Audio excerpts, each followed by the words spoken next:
Have you ever seen a fish that looks as ugly as this one? At first glance, it looks like a giant toadfish with a head many times larger than its tail. In Vietnam, this species is almost never seen, as it lives deep on the ocean floor and in cold water regions. But in Japan, there's even a traditional festival dedicated to demonstrating how monkfish are prepared. So today, join us as we explore one of the ugliest fish in the ocean and see how Japanese fishermen catch and process them.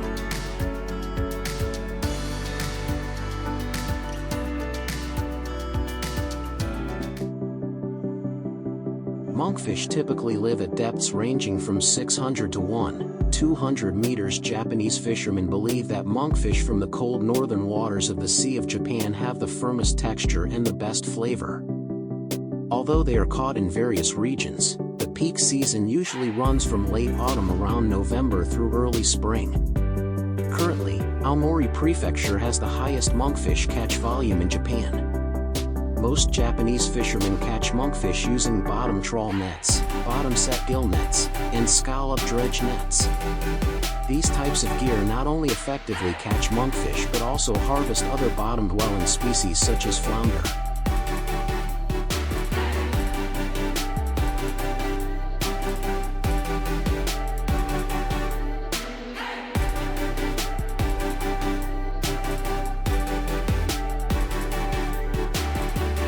In Casamora village, fixed gill nets are considered the standard method for catching monkfish. Because the village is located near key fishing grounds just 2 to 3 kilometers from the port and with depths reaching 70 meters, it's possible to catch a large number of monkfish. Nets are set along the known pathways of the fish, typically 4 to 5 kilometers offshore, and monkfish that get caught are later hauled aboard.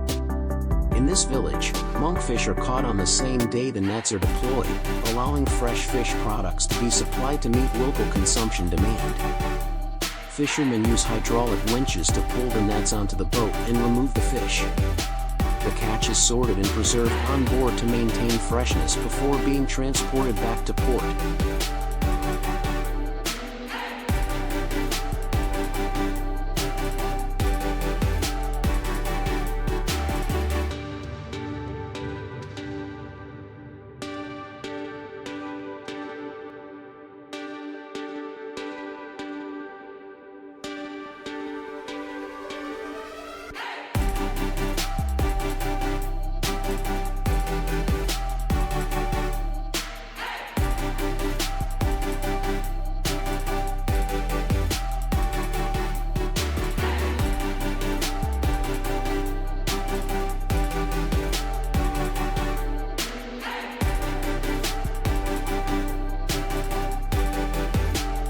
In addition to net fishing, Japanese fishermen also harvest monkfish using long lines.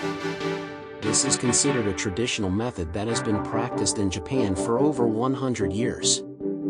Fishermen use a 100-meter-long line equipped with hooks, which is lowered to the seafloor and left in place while they wait for fish to bite. Since monkfish do not actively chase bait, fishermen use hooks rather than bait to catch them. After being brought back to port, monkfish are typically sold and consumed on the same day to preserve their freshness. They are mainly prepared in restaurants or seafood markets, where consumers can choose how they'd like them served.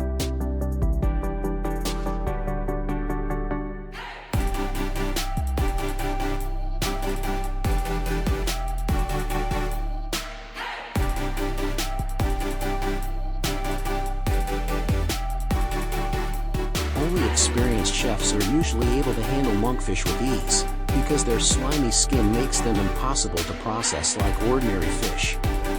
Chefs need to hang the fish on a hook and use sharp tools to separate the skin and internal organs. Almost every part of the monkfish can be used for cooking except for the eyes. After processing, each part is separated and prepared for the next steps in cooking.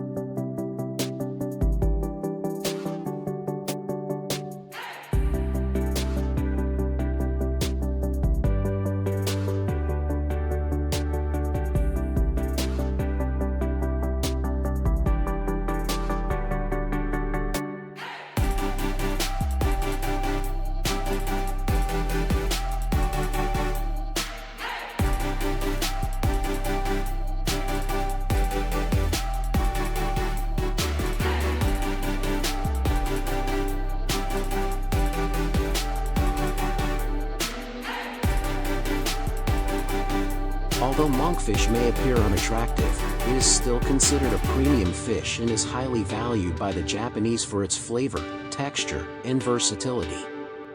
Its meat is light and tender, and while the skin may not look appealing, it is rich in collagen. Many Japanese people say that monkfish meat is soft and sweet, similar to lobster tail, which is why it's so popular and has even become part of a unique culinary tradition.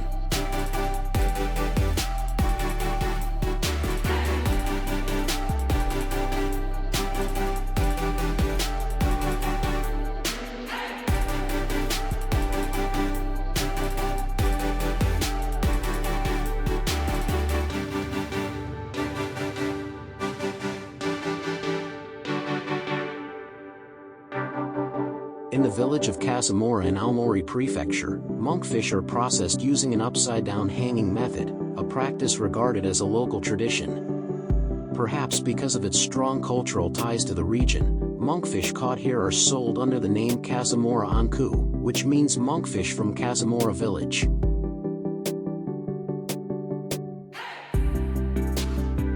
Also due to local traditions, from December to March each year, the entire village gathers to take part in the Anku festival. This is a special time of year when villagers perform the traditional monkfish cutting ritual right on the snow. After that, the fresh fish is prepared and cooked into a complete, exquisite meal served only during the festival. No part of the monkfish goes to waste. Its meat is used in a variety of dishes, including hot pots, sashimi, and miso-marinated liver. The liver of this fish is often referred to as the foie gras of the sea for its incredibly rich flavor.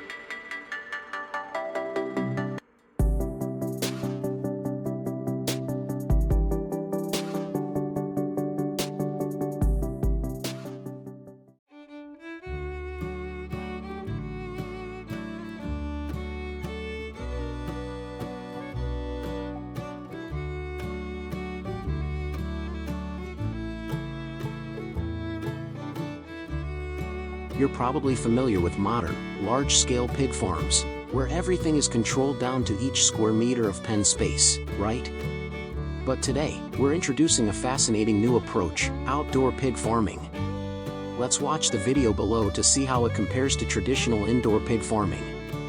What does an outdoor pig farm look like? As the pig industry faces growing challenges, environmental concerns, animal welfare, and stricter consumer demands, a quiet revolution is taking place: mobile pig farming. Unlike the cramped, antibiotic-heavy barns we're used to, this new model brings pigs back to nature, blending mobility and smart tech for a fresh leap in clean food production.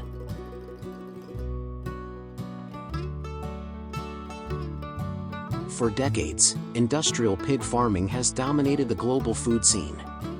Thousands of pigs are raised in enclosed barns with strict controls on temperature, feed, and antibiotics to prevent disease and boost growth. But this model has major drawbacks.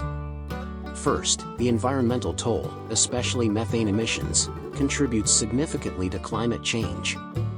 Then there's animal welfare. Pigs confined for life suffer from stress, limited movement, and higher disease risk. Lastly, consumer habits are shifting. Modern buyers, especially in big cities, now demand clean, antibiotic-free food with clear traceability and ethical standards.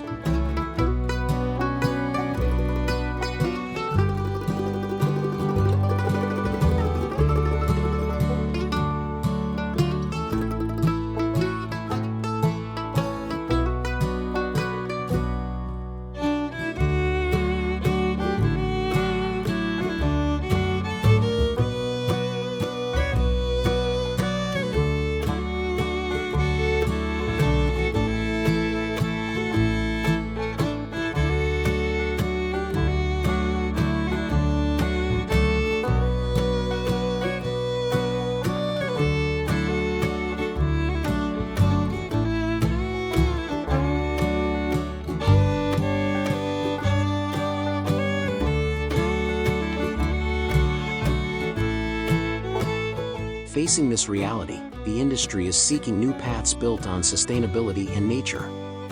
And mobile pig farms are leading the way.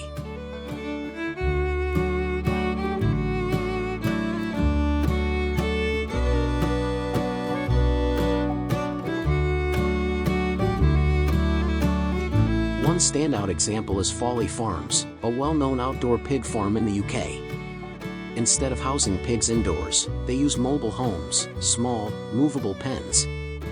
Each pig gets its own room on fields spanning dozens of hectares. This model blends outdoor farming with mobile infrastructure. Instead of fixed concrete barns, farmers use mobile shelters, often modified containers, truck beds, or modular pens on wheels, allowing rotation across fields and phases.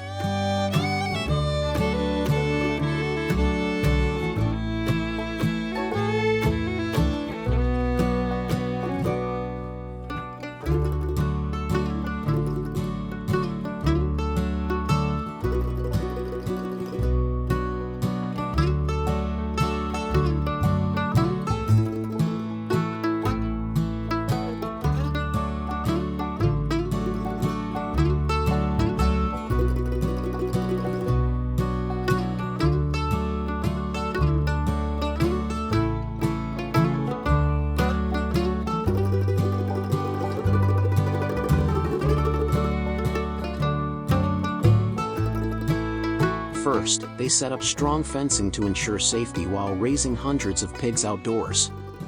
Pigs roam freely on pasture, getting sun, air, and daily exercise. They root around, forage for worms, insects, grass, and roots, natural behaviors suppressed in confined systems. Pig waste spreads across the field, naturally enriching the soil and reducing pollution. This model not only supports the environment and animal welfare, it also produces clean, flavorful, antibiotic-free pork, which high-end markets crave.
Each week, pens are moved to fresh grass using tractors, maintaining hygiene and preventing soil degradation. Pigs eat homegrown grains, vegetables, and whatever they find in the field. Notably, the entire process avoids antibiotics. Folly pork is now widely sold in Europe's premium supermarkets. Beyond clean standards, this model boosts local agricultural branding and product value.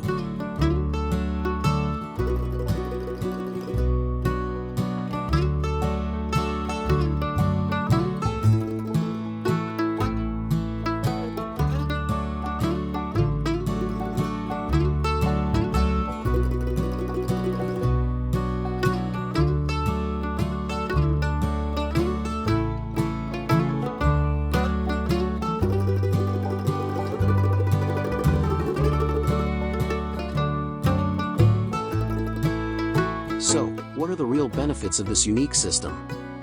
It brings immense value to UK farmers, not just economically, but in animal welfare, sustainability, and meeting market demand. Free-range pork is prized for its quality. For eco-conscious consumers, it's the top choice. Farmers can sell pork at higher prices, boosting profits. Whether raised indoors or outdoors, pork remains a dietary staple, easy to cook, tasty, and rich in high-quality protein, vitamins, and essential minerals.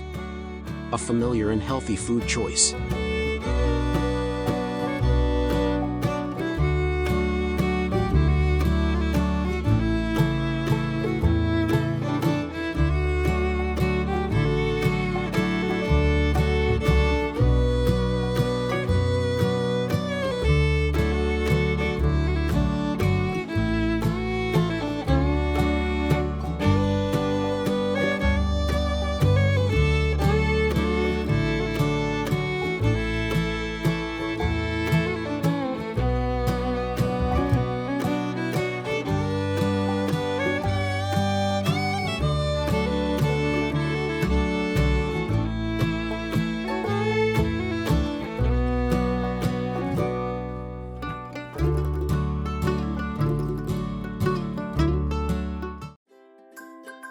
In a world where food safety is becoming an increasingly urgent concern, South Korea, a country known for its strict hygiene standards and advanced technology, is leading the way in building some of the cleanest and most modern food processing plants on the planet.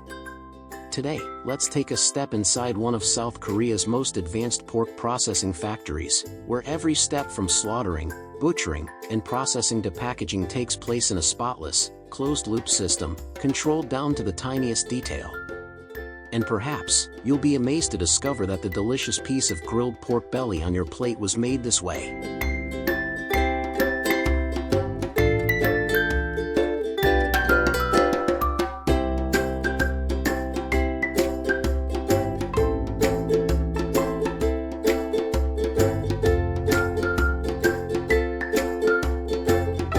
According to the Ministry of Agriculture, Food and Rural Affairs of South Korea, each Korean consumes an average of 27-30 kilograms of pork per year, more than beef or chicken. Among pork products, pork belly, the nation's favorite barbecue cut, accounts for nearly 60% of total pork consumption in the country. In major cities like Seoul, Busan, and Daegu, nearly every street has at least one barbecue restaurant. For Koreans, eating grilled pork is more than a meal, it's a tradition. It happens during holidays, on dates, company gatherings, birthdays, or simply as a way to unwind after a long day at work. With such massive demand, Korea's pork farming and processing industry has seen heavy investment, ensuring products are not only safe and efficient but also exceptionally fresh from farm to table.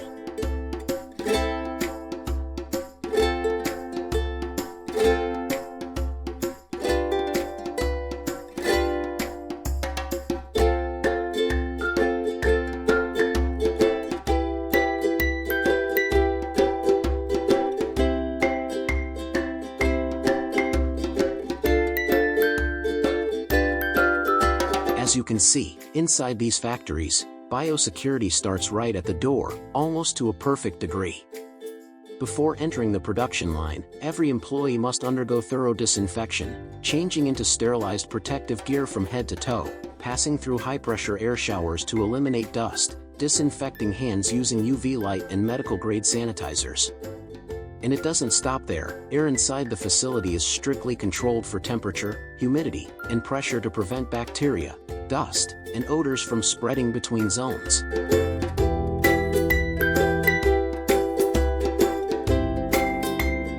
A standout feature of pork processing in South Korea is its strict adherence to humane slaughter practices, following standards set by the American Veterinary Medical Association.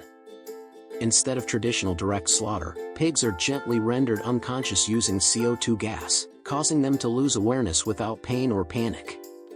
From there, bloodletting and cleaning are carried out swiftly using specialized machinery. Thanks to cutting-edge technology, the entire slaughter process happens in an enclosed space, no splattered blood, no screams, and most importantly, the meat is kept hygienic from the very first second.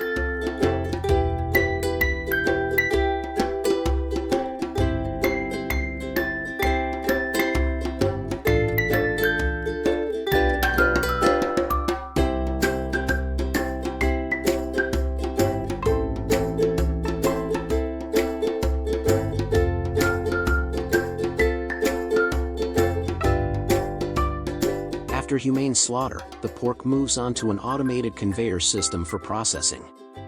Industrial robot arms take over the initial butchering, separating carcasses into large sections such as half-cuts, shoulders, ribs, and hind legs. Every motion is driven by algorithms based on data like body weight and structure, ensuring perfect speed and accuracy every time.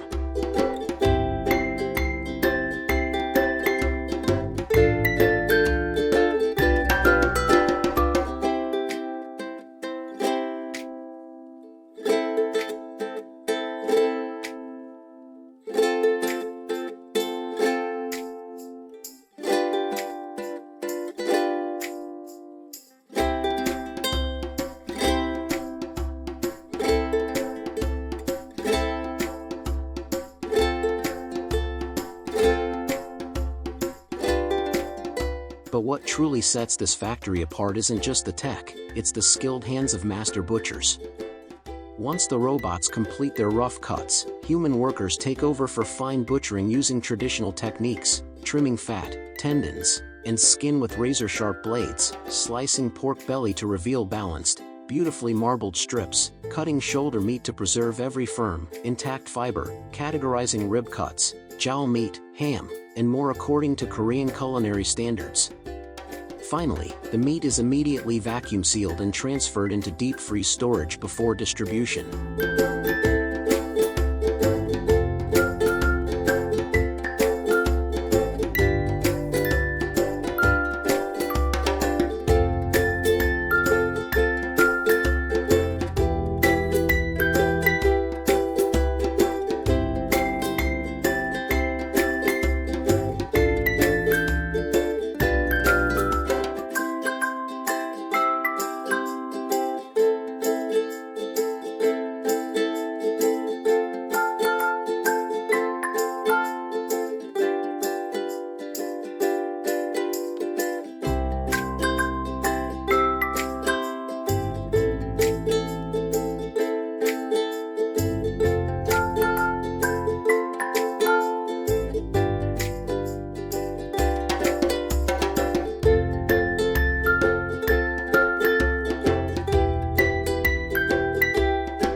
Just picture this, golden, sizzling pork belly on a grill, served with kimchi, fresh greens, garlic, Korean soybean paste, and a chilled glass of soju. That's the iconic samgyeopsal, loved by Koreans everywhere, anytime. Its overwhelming popularity has driven the pork processing industry forward, creating a lightning-fast, high-tech, and incredibly safe supply chain like never before. Delicious pork belly is not only due to the marinade, but also comes from a clear origin, a meticulous cutting process to keep the fat marbling beautiful, and is preserved in the most ideal conditions.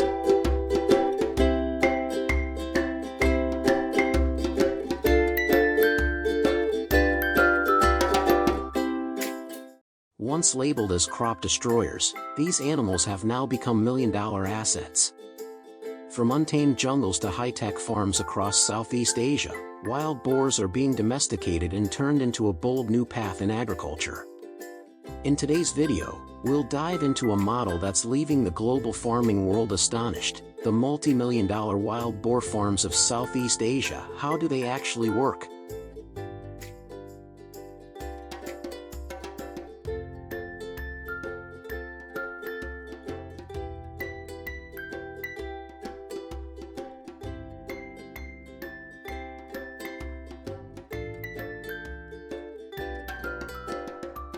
In many Western countries, wild boars are seen as dangerous pests. They destroy crops, cause traffic accidents, and spread diseases to livestock. In the US alone, the economic damage caused by wild boars is estimated at $2.5 billion per year. But in Southeast Asia, where the cuisine, soil conditions, and ecosystems are more compatible, people have discovered a different kind of value. Wild boars can become a high-value livestock if managed properly. By crossbreeding wild boars with domestic pigs, farmers have developed hybrid wild boars that retain the firm, flavorful meat of their wild ancestors but are easier to raise, more disease-resistant, and reproduce more consistently. This has become a major turning point, making wild boar farming economically viable.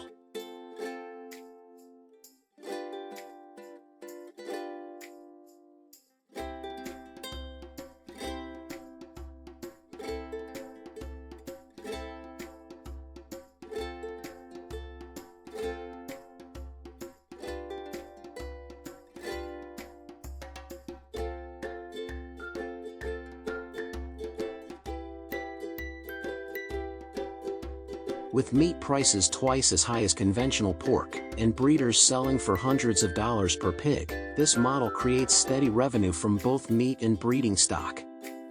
As of 2024, the commercial wild boar meat output in Southeast Asia is estimated at 50,000 to 70,000 tons per year, with average prices ranging from $7 to $12 per kilogram.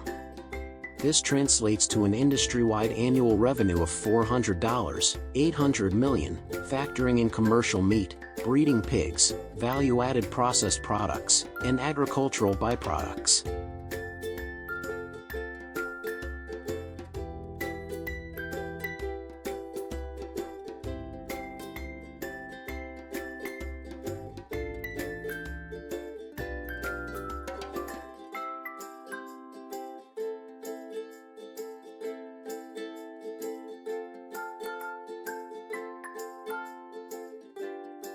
Wild boar farming in Southeast Asia has moved far beyond traditional methods. It now combines semi-wild, controlled environments with modern technology to ensure productivity and biosecurity. Typically, farms are divided into multiple zones: a free-range area for natural movement and development, a separate breeding zone for genetic safety and control, a recovery and care section with automated temperature and humidity systems. Feed consists mainly of natural ingredients, using locally sourced crops or agricultural waste like corn and vegetables, supplemented with minerals and plant-based proteins.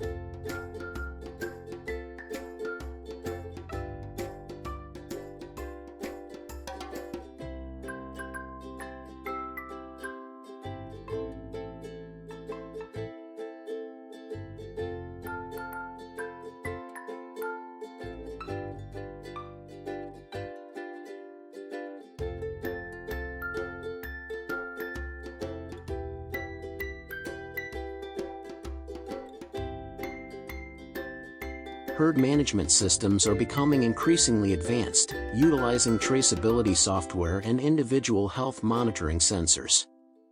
Each pig is tagged, making it easy to track, identify, and manage with precision.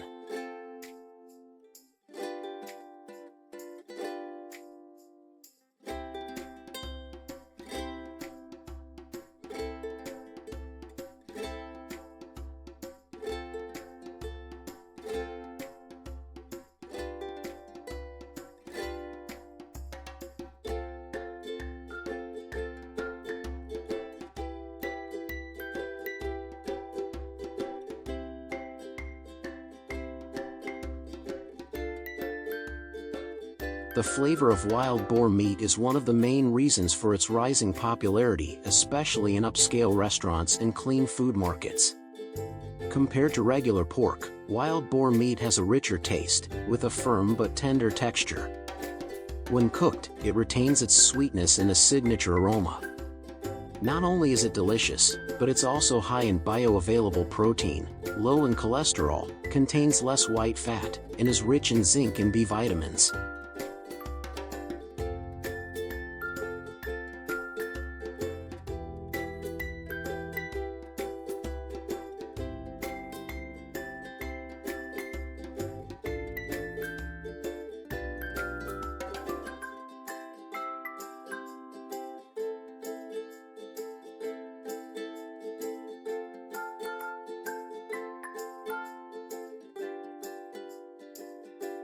It's forecasted that by 2030, demand for premium and organic pork in Asia will double. As more consumers care about food origin and healthy diets, wild boar meat, with its lean profile, rich flavor, and high nutritional value, will gain even more traction.